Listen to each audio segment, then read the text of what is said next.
Samantala, libo-libo ang inaasahang dadagsa sa isa sa namang relief operations at evangelical mission ng Iglesia ni Cristo sa Paco, Maynila ngayong araw. Posibleng maapektuhan ang daloy ng trapiko sa ilang kalsada sa Maynila, pati na sa Makati. Yan po ang tinututukan ng ating kapuso na si Ivan Mayrina. Ivan?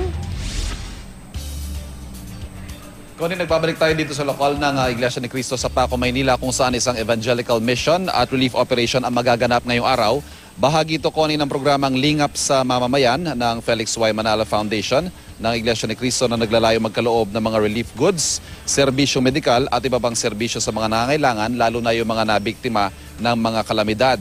Bahagi ng programa, Connie, ang pagpapahayag ng doktrina, ang pamimigay ng relief goods sa mga apektado ng bagyong Yolanda at gayon din ang isang medical mission.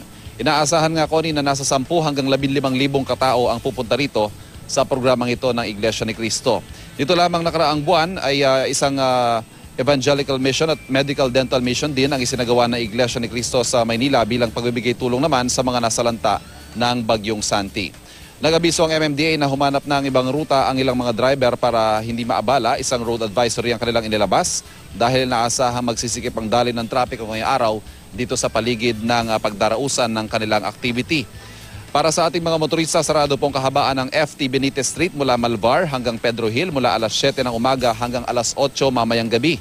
At narito naman ang rerouting para sa mga sasakyang posibleng maapektuhan at para makaiwas po kayo sa pagsisikip ng daloy ng trapiko para sa mga sasakyang manggagaling sa General Malvar Street patungong Pedro Hill, kumana na lamang po sa Singalong patungo sa inyong destinasyon.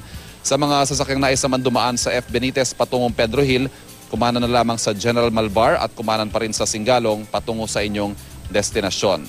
Regular flow of traffic naman po tayo sa kahabaan ng Pedro Hill. Samantala, sa ngayon ay nagkakaroon pa rin ng mga last minute preparations dito sa pagdarausan ng activity. Ilang mga malalaking tolda na ang itinayo dito. At kaugnay pa rin ng activity na gagawin ng Iglesia ni Cristo ngayong umaga, makakausap po natin si Ka Edwil Zabala, isa pong ministro ng Iglesia. At gayon din po si Dr. Sergi Santos ng Felix Y. Manalo Foundation. Magandang umaga po sa inyo. Magandang umaga, Mr. Magandang umaga po sa inyo. Unahin po natin yung evangelical mission. Ano po yung inaasahan natin mangyayari? Ano po yung magaganap ngayong araw? Well, mamayang hapon, humigit kumulang, siguro sisimulan ng alas 5 pagka medyo nag-settle down na yung mga tinulungan, ay magsasagawa ng paghahayag ng mga salita ng Diyos. Ang layunin lagi ay upang ipaliwanag sa mga tao na bagaman kailangan natin yung material ng mga bagay at hindi naman pinagtatalunan yun, pero higit sa lahat, mas mahalaga na maunawaan ng isang tao kung ano ang kalooban ng Panginoong Diyos at masunod natin yun. Dr. Santos, ito naman pong ating health mission. Ano-anong serbisyo po ang ibibigay natin at bukas po ba ito sa lahat o sa mga miyembro lamang ng Iglesia? Ang Lingap sa Mamamayan ng Iglesia ni Cristo Medical Mission ay bukas sa lahat. Partikular ngayong araw na ito, nandito ngayon ang ating mga diagnostic services gaya ng ultrasound, x-ray, ECG at iba pang mga mobile laboratory services. Gayon din dala rin namin yung mobile mini OR na pwedeng mag-cater sa mga outpatient procedure. At sa ngayon, ang latest na census ng doktor na dadalo ay meron pong 32 na medical specialist na pupunta as well as 58 to 60 nurses na tutulong at mag-a-assist. Kasama po ba dito yung mga gamot na ipamimigay?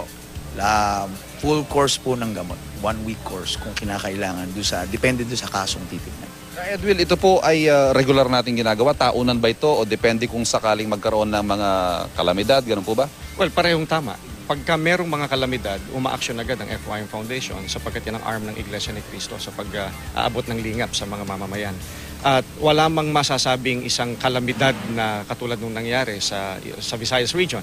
Pagka nagre-request yung mga tao sa isang komunidad na kumare sila idalawin, puntahan ng kabayan ko, kapatid ko, ay binibigyan sila ng pagkakataon na makinabang doon sa serbisyo. At ito po ay one of many lang na ginawa nyo at gagawin pa. Itong linggo lamang po na ito, ikatlo na po. Nagsimula po nung Lunes sa Valenzuela, kahapon naman po ay sa Porac at ngayon po ay sa Paco. Maraming salamat ka Edwil Zabala at kay Dr. Sergi Santos ng Iglesia ni Cristo. At yan po ang pinakahuling balita mula dito sa Paco, Maynila. Balik muna tayo sa studio. Maraming salamat, Ivan Mayrina.